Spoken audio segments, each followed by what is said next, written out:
आज के दिन यानी 17 सितंबर 1620 ईस्वी को सेकोरा की लड़ाई लड़ी गई। यह लड़ाई पोलिश उस्मानी जंगों का हिस्सा थी। यह लड़ाई पोलिश और बागी मोल्डोवियाई फौज के मदद से उस्मानी फौज के खिलाफ लड़ी गई। उस्मानियों को हनानाने क्रीमिया की मदद हासिल थी। यह लड़ाई दरियाए प्रोवट के करीब लड़ी गई और उस्मानियों को फैसला कुन फतह हासिल हुई।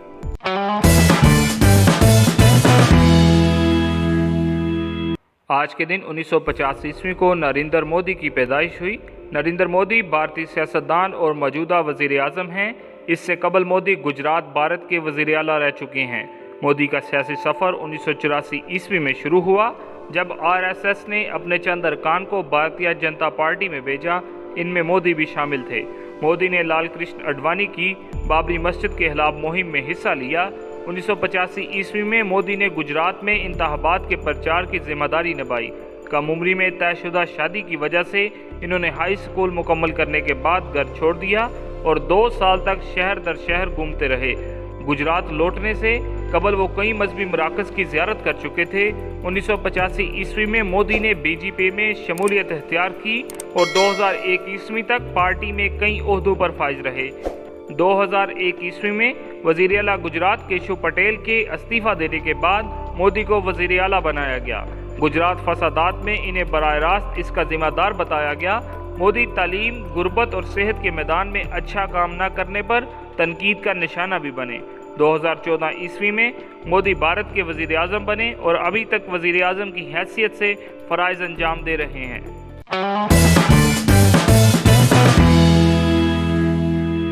आज के दिन 1961 ईस्वी को अदनान मेंदेरेस का इंतकाल हुआ। अदनान मेंदेरेस तुर्की के साबिक वज़ीर आज़म थे, जो 1950 ईस्वी में डेमोक्रेटिक पार्टी के बरसरे इक़्तिदार आने के बाद 10 साल वज़ारत उस्मा के मनसब पर फाइज रहे। अदनान मशरक़ी तुर्की की वलायत अदीन में 1899 ईस्वी में पैदा हुए। इनका ताल्लुक़ 14वीं सदी के मशहूर तुर्क तबीब हाजी अली पाशा के ख़ानदान से था। अदनान ने अजमेर के अमरीकी कॉलेज में तालीम पाई और फिर एंकरा यूनिवर्सिटी में कानून की तालीम हासिल की। 15 मई 1919 ईस्वी को जब यूनानी अजमेर में दाखिल हुए तो अदनान ने इनके खिलाफ दफाई जदोजहद में पुरजोश हिस्सा लिया। अदनान का ताल्लुक़ एक ज़राअत पेशा ख़ानदान से था, इसलिए इनको ज़राअत से गहरी दिलचस्पी थी। इन्होंने कमाल अतातुर्क और अस्मत अनोनो के दौर में वलायत अदीन में से मुल्हिका इलाकों को सैलाबों से बचाने और ज़राअत की तरक्की के लिए नाकाबिले फरामोश खिदमात अंजाम दी। तुर्की में क़याम जमहूरिया के बाद अदनान अदाइन के लिबरल पार्टी की शाख के सदर हो गए। 23 ईस्वी में मुस्तफ़ा कमाल ने इनकी गैर मामूली सलाहियतों का अंदाज़ा किया और अतातुर्क की हदायत पर वो 1930 ईस्वी में अदाइन से मजलिस कबीर मिल्ली के रुकन मुंतखब हुए। अस्मत अनोनो के सदर बनने के बाद अदनान के इनसे इख्तलाफात हो गए। वो 1930 ईस्वी से 1933 ईस्वी तक हलक पार्टी से वाबस्ता रहने के बाद इस जमात से अलहदा हो गए और जब एक से ज़्यादा सियासी जमातें कायम करने की इजाज़त दी गई तो उन्होंने अपने साथियों की मदद से 7 जनवरी 1946 ईस्वी को डेमोक्रेटिक पार्टी के नाम से एक नई सियासी जमात कायम की।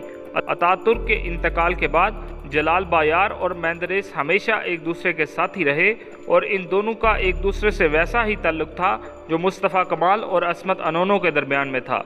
1950 ईस्वी में डेमोक्रेटिक पार्टी शानदार कामयाबी हासिल की तो जलाल बायार सदर और अदनान वज़ीर आज़म मुंतखब हुए।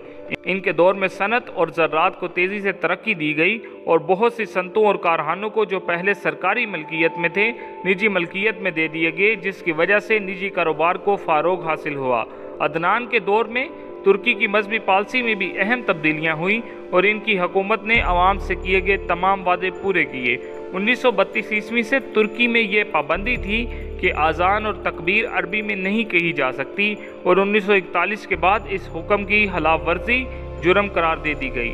डेमोक्रेटिक पार्टी की हुकूमत ने बरसरे इक़्तिदार आने के बाद पहला काम ये किया कि 16 जून 1950 ईस्वी को मजलिस कबीर मिल्ली की करारदाद के ज़रिए इस कानून को मनसूख कर दिया और उस दिन वज़ीर आज़म अदनान ने तार के ज़रिए तमाम सूबों में इत्तला भेज दी कि दूसरे दिन से तुर्की में अजान और तकबीर अकामत अरबी में कही जा सकती है। 17 जून 1950 ईस्वी तुर्की की तारीख का एक अहम दिन था, जब 18 साल के बाद तुर्की के तोलो अर्ज़ में पहली मरतबा अरबी में अजान दी गई। अदनान के दौर में हज पर आयद पाबंदियाँ भी उठा ली गई और 1985 ईस्वी में 25 साल बाद 423 ترکوں نے فریضہ حج ادا کیا۔ عدنان کے دور حکومت میں وہ بیڑیاں بڑی حد تک کاٹ دی گئی جو ترکی میں قیام جمہوریت کے وقت اسلام کے پاؤں میں ڈال دی گئی تھی۔ عدنان خاص طور پر آتا ترک کے نظریات کے اس قدر مخالف تھے کہ ان کے بارے میں کہا جاتا تھا کہ اگر ان کا بس چلے تو وہ ملک سے آتا ترک کی ایک ایک یادگار مٹا دیں۔ 1950 عیسوی کے بعد 1957 عیسوی کے انتخابات میں شاندار کامیابی عدنان اور جلال باریار کی مقبولیت کا واضح ثبوت تھی۔ عدنان نے اپنی اس مقبولیت کے سہارے ترکی کے ان عناصر کی ہمنوائی شروع کر دی جو ترکی کے آئین سے سیکولرزم کی دفعات نکالنا چاہتے تھے۔ اتاترک کی اصطلاحات کے حامیوں کو ڈیموکریٹک پارٹی کی بہت سی اصطلاحات پہلے کی گراں گزر رہی تھیں۔ اب آئین میں تبدیلیاں کرنے کے رجحانات نے ان کو چکنا کر دیا اور 27 مئی 1960 عیسوی کو فوج نے جس پر ان عناصر کا غلبہ تھا حکومت کا تختہ الٹ دیا اور جنرل جمال گرسل کی زیر صدارت فوجی حکومت قائم کر دی۔ فوجی حکومت نے جلال باریار، عدنان مندریس اور ڈیموکریٹک پارٹی کے دوسرے رہنماؤں پر آئین کی خلاف ورزی کے الزام میں نمائشی مقدمہ چلایا اور اس جرم میں پارٹی کے دو رہنماؤں کو 17 ستمبر 1961 عیسوی کو پھانسی دے دی گئی۔ یہ دو رہنما عدنان مندریس اور وزیر خارجہ زورلو تھے۔ جلال باریار کو بھی سزائے موت کی سزا سنائی گئی تھی، لیکن ضعیف العمری کے باعث ان کی یہ سزا عمر قید میں تبدیل کر دی گئی۔ ڈیموکریٹک پارٹی بھی توڑ دی گئی اور اس کے ممتاز ارکان پر سیاست میں حصہ لینا ممنوع قرار دے دیا گیا۔